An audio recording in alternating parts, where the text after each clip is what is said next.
我们现在呢，隆重的邀请布伦特Professor 教授他是斯坦福大学临床学的教授，主要是专注于精神病学和这个电惊厥疗法所以他在这个是这个领域的专家。那我们这个从2003年到2010年也担任这个精神治疗医学的主任在斯坦福这个医学院。那我们现在呢邀请他给我们做一个报告。好，谢谢您Brent, and then you can start it with your presentation. Can you see both me and as well as the slide? Okay. I just want to say I'm very honored to be able to speak today. There have been many distinguished speakers, and I'm just pleased to be included. Yes. Thanks. I just wanted to share some thoughts about how we might integrate elements of traditional Chinese medicine, and tonight specifically Qigong, Tai Chi, with the treatment of depression. I'm a professor in the Department of Psychiatry. I can hear two backgrounds, but I'll just continue. I'm a professor of psychiatry at Stanford University, and I've been working in the department and specifically focusing on people with depression who do not get better with usual treatments, and in particular, really looking at brain stimulation technologies that is stimulating the brain directly in order to get a clinical response. And in the process of doing this, it's become apparent, it was apparent, that there are huge gaps in our treatment and that a lot of people don't get well or don't remain well. So I've been thinking about this for a while. In 2016, I presented at the Health Qigong conference in San Francisco. This is Master Yanlin. I was in Shaolin and presented in 2015, again on a similar topic. This is Yan Hua with me in the courtyard at Shaolin doing Qigong.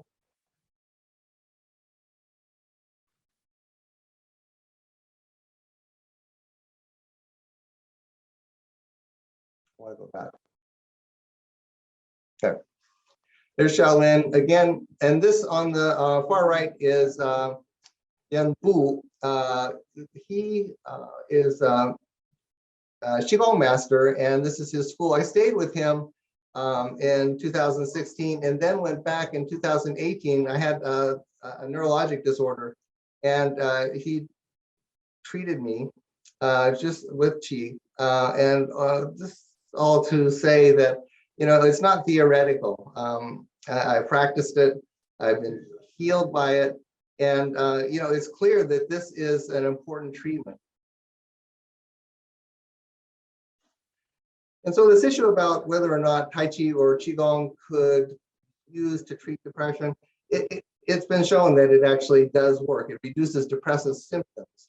There are a lot of aspects of the treatment of depression that go beyond simply reducing depressive symptoms, but at least at this point, that's pretty clear. We have treatments using medication, psychotherapy, and brain stimulation that we use in Western medicine that really can treat up to 80% of people and get them well.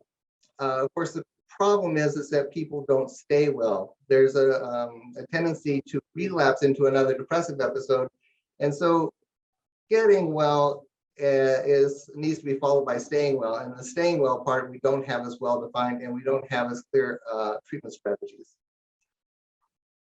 So can Qigong Tai Chi be used with standard Western treatments to optimize the treatment response? That's on the acute side. Someone's very depressed and you want to get to reduce the symptoms and to get them in the well state. But then also, how do you use these Tai Chi and Qigong to maintain the well state? Often when people recover from depression, they're not completely 100%. There's always this level of unease, disease, that medications and other treatments we don't get 100%. I think that that's one place that Qigong Tai Chi can be used, and it will help with people who have been treated but are not. It's hard for them to stay well. So just a little bit about what the clinical diagnosis of depression is. As I mentioned, depression, we all kind of know what depression is, but it actually is a specific diagnosis, and it requires certain symptoms in order to meet criteria. Sad or depressed mood, you have to have that, or a loss of interest and a loss of pleasure. One of those two symptoms with fatigue and concentration problems, sleep and appetite disturbance, feeling worthless, hopeless, suicidal thoughts. These are the symptoms that we look for in an interview to decide whether or not we think someone has actually depression.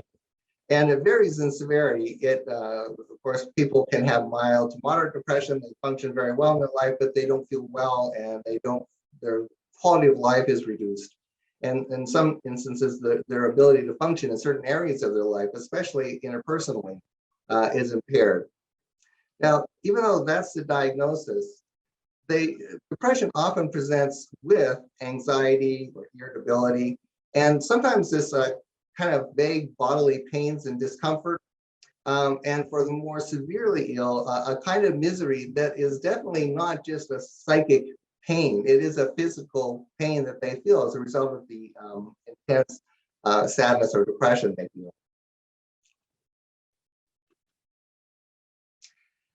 Depression is not the same in everyone. Someone can present with depressed mood and then fatigue and sleep problems, and they can meet criteria. Someone can present where their mood is not depressed. They actually just have lost interest in things. And this is often what you see in the elderly, is they withdraw. They have more physical complaints, but they don't really say that they're depressed.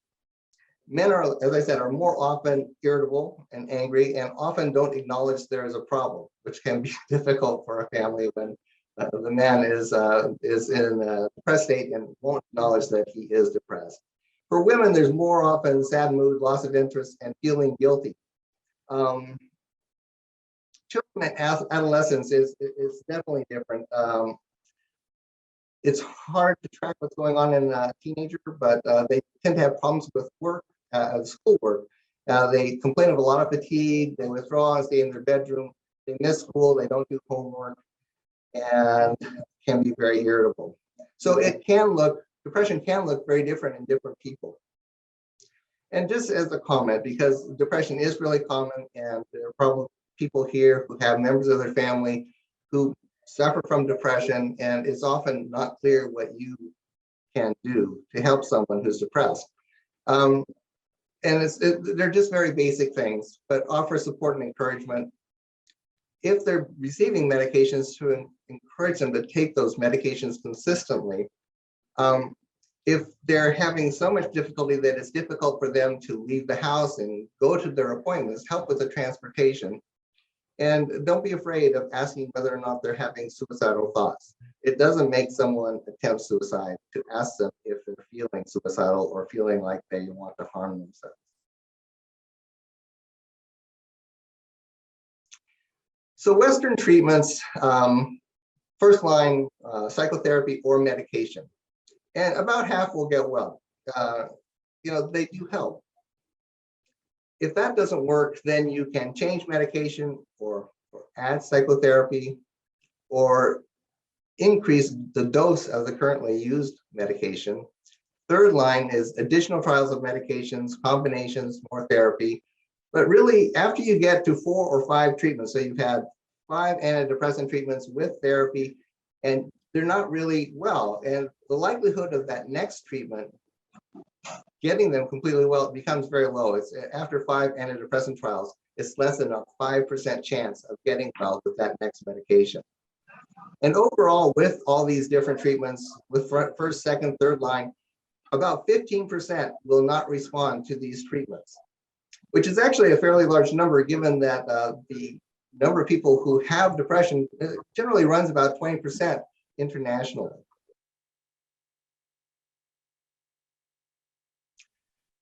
So it turns out that depression is the most important cause of illness and disability in China, which is really significant. In prevalence studies, there have been this one report from 2009. It was 18%, and it tends to affect women more than men. So people who have depression, this is a study done in China, 20,000 patients. Depressed patients function more poorly in 4 domains: psychological, physical, social relationships, and kind of generally just functioning in the environment. Less than 5% of depressed patients reported having a good quality of life. So this really is an illness. It has real consequences. It's not just a state of mind. It has, people who are depressed will have significantly reduced energy. That is, they can feel intense fatigue. They can't concentrate. Their appetites change. Their sleep's changed. These are not things that are really associated with a state of mind. They're really biologic changes. These are changes in the way the brain functions, and it robs people of what can be a good life. Now, there are some traditional Chinese treatments that have been laid out there. People use them.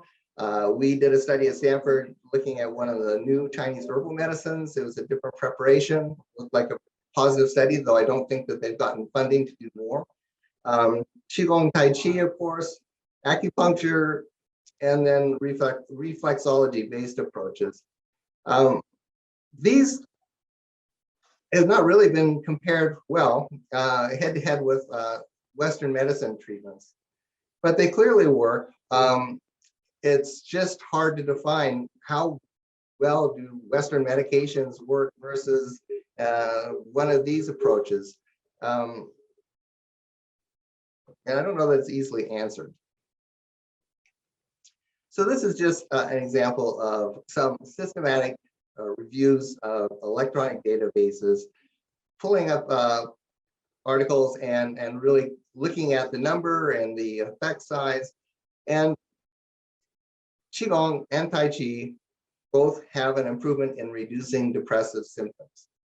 The studies you find don't usually address the issue of how many people get completely well and then stay well, but that's a shortcoming of Western medication trials and studies as well. So I've worked with Dr. Yang, Phil Yang. He has the California University in Silicon Valley, and he'll be speaking later. And we started talking about how to integrate these two treatments that, using some standard algorithm for how patients would flow into our clinic or his clinic, and if they need treatment for depression, what kind of treatments we select. I started a transcranial magnetic stimulation clinic. I subleased it from Dr. Yang, and so we're very close, right? We're right there together. And we've tried to find a way to integrate these treatments, and it's not so straightforward. And I'll tell you what the biggest problem is that the patients are not the way we think. It seems like if you offered Qigong to someone who's depressed, is getting transcranial magnetic stimulation, is on medication, clearly they're not doing well, this is something that could help, but they're afraid they're going to fail. Or if the exercise is intended to be 20 minutes, which is kind of a reduced version, they really can only participate for 3 or 4. So there are these difficulties, but being present, concentrating for a long enough period to actually learn the movements. It all sounds very easy, but for the patients with severe depression, it's not.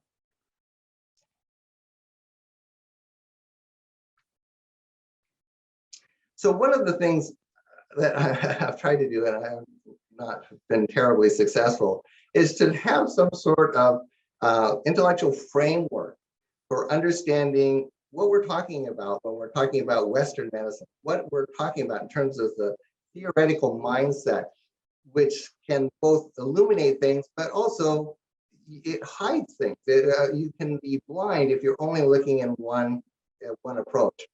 And that's true for both.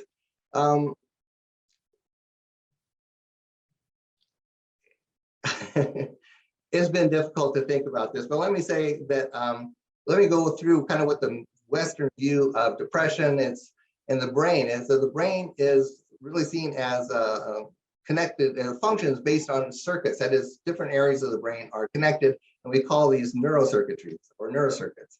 The brain functions and dysfunctions in the depressed way in a fairly expected, reliable ways. And it's clear that, that dysfunction, when people are depressed, it mirrors dysfunction in the functional activity of the brain and the way it's connected and functioning as circuits. And that as the symptoms remit, the brain resumes more normal function. So it as a model, it has kind of face validity. You have a brain, structures, circuits, dysfunction when you're depressed, improvement and normalization of the circuit behavior when you get well again. And there are very specific areas of the brain that are important in depression. And I'm not going to go into this. This is really just to show that actually and the idea that there is a specific area and the way it's connected and how it dysfunctions that's really important in terms of depression and risk for depression. So using this model of a brain made of neurocircuits that are, they're neurons connected to neurons, which means that it's an electrical circuit. We can use a magnetic field that passively is transmitted to the surface of the brain and stimulates it. And you can do it in a highly focal way. And this is an example of one device and, somewhat imaginative waves and such. But I mean, the point is that what we do is we apply the magnet to a very specific area and we do patterns of stimulation. And if you do 50%, it's a reasonable estimate, 50%. And they've done nothing more than sit in a chair and have the stimulation. So you see the red triangle up in the right-hand side. So that represents the placement of the transcranial magnetic stimulation coil. And you can see that it has consequences. You stimulate there and it stimulates connections with other areas. Qigong Tai Chi is really fundamentally different. First of all, it's an extremely old practice, 7,000 years, based on some Neolithic pottery, showing the image of a man in the classic Tai Chi Qigong posture. And so since that time, almost that 7,000 years has really been focused on understanding the flow of Qi, its role in illness, and treatment strategies based on those concepts and philosophies to maintain health and to treat illness. So as much as there's specificity in the brain and its circuitry and what we think of in terms of dysfunction during the depressed state, traditional Chinese medicine is based on an exquisitely detailed, comprehensive map of the movement of Qi and in the meridians, and it is as complex and as precise in its way as the Western understanding of the brain and its dysfunction during depression. So the question is, can a map of the meridians in the body be connected or overlaid with a map of the brain? That is a functional map. This is like the kind of thing that you might spend a decade or more trying to do. And I don't know if there's the will or money to try and do this. These are very painstaking kinds of studies to try and do. But I think it's actually would move the field forward and help give shape and direction to these treatments, this integration of treatments that we talk about with depression. So just in summary, Qigong and Tai Chi appear to be effective in treating depression. Clearly, Western medication approaches and psychotherapy also treat depression. And I think in both cases, what we have are treatments that do not get people completely well and tend not to keep them well. That there's a missing factor that we have that allows for more suffering in our patients over time. And I think that it's trying to think about how to integrate these treatments that may fill that gap to help people live better lives, better quality of lives and relationships, and being effective at work. Thank you very much.